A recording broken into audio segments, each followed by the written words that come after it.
ಮುಂದೆ ನೀವೇನಾದ್ರೂ ಫೇಸ್ಬುಕ್ ಮತ್ತೆ ಇನ್ಸ್ಟಾಗ್ರಾಮ್ ಅನ್ನ ಬಳಸೋದಕ್ಕೆ ಆಧಾರ್ ಕಾರ್ಡ್ ಬೇಕಾ?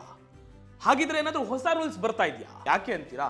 ಈ ಒಂದು ವಿಡಿಯೋನ ಕಂಪ್ಲೀಟ್ ಆಗಿ. ಇತ್ತೀಚೆಗೆ ಆಸ್ಟ್ರೇಲಿಯಾದ ಸರ್ಕಾರ 16 ವರ್ಷದ ಒಳಗಿರುವಂತಹ ಮಕ್ಕಳಿಗೆ ಸೋಷಿಯಲ್ ಮೀಡಿಯಾವನ್ನ ಬ್ಯಾನ್ ಮಾಡಿದೆ. ಈಗ ಈ ರೀತಿಯ ಒಂದು ವಿಷಯವನ್ನ ಭಾರತದಲ್ಲೂ ಕೂಡ ಇದೇ ರೀತಿಯ ಒಂದು ಚರ್ಚೆ ನಡೀತಾ ಇರೋದು. ಹಾಗಿದ್ರೆ ಕಾರಣ ಏನಿದಕ್ಕೆ? ಸಣ್ಣ ವಯಸ್ಸಿನ ಮಕ್ಕಳು ಸೋಷಿಯಲ್ ಮೀಡಿಯಾವನ್ನ ನಿಜವೂ ಹಾಳಾಗ್ತಿದ್ದಾರೆ ಅದನ್ನ ನೋಡಿ.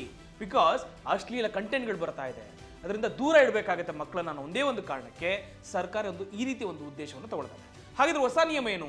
ಆದ್ರೆ ಒಬ್ಬ ಬಳಕೆದಾರನಿಗೆ 16 ವರ್ಷ ತುಂಬಿದೆಯಾ ಇಲ್ವಾ ಅಂತ ಮೊದಲು ಗೊತ್ತಾಗೋದು ಹೇಗೆ?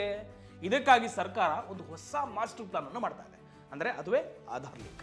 ಇನ್ಮುಂದೆ ನೀವು ಹೊಸ ಅಕೌಂಟ್ ಅನ್ನ ತೆರಿಬೇಕಾದ್ರೆ ಅಥವಾ ಹಳೆಯ ಅಕೌಂಟ್ ಅನ್ನ ನೀವು ಹಾಗೆ ಮುಂದುವರಿಸಿಕೊಳ್ಬೇಕಾದ್ರೆ ನಿಮ್ಮ ವಯಸ್ಸನ್ನು ಕೂಡ ಪ್ರೂವ್ ಮಾಡಲು ಒಂದು ಆಧಾರ್ ಕಾರ್ಡ್ ಅಥವಾ ಯಾವುದೇ ಡಿಜಿಟಲ್ ಐಡಿಯಾ ಒಂದು ವೆರಿಫಿಕೇಶನ್ ಮಾಡಬೇಕಾಗುತ್ತೆ. ಅದು ಕೂಡ ಕಡ್ಡಾಯವಾಗಬಹುದು. ಹಾಗಿದ್ರೆ ಅದರ ಪರಿಣಾಮ ಏನಾಗುತ್ತೆ?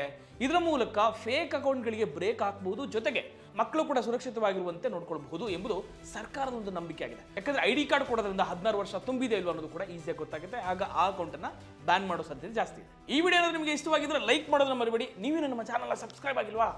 Subscribe. Boss Wala. Be the boss.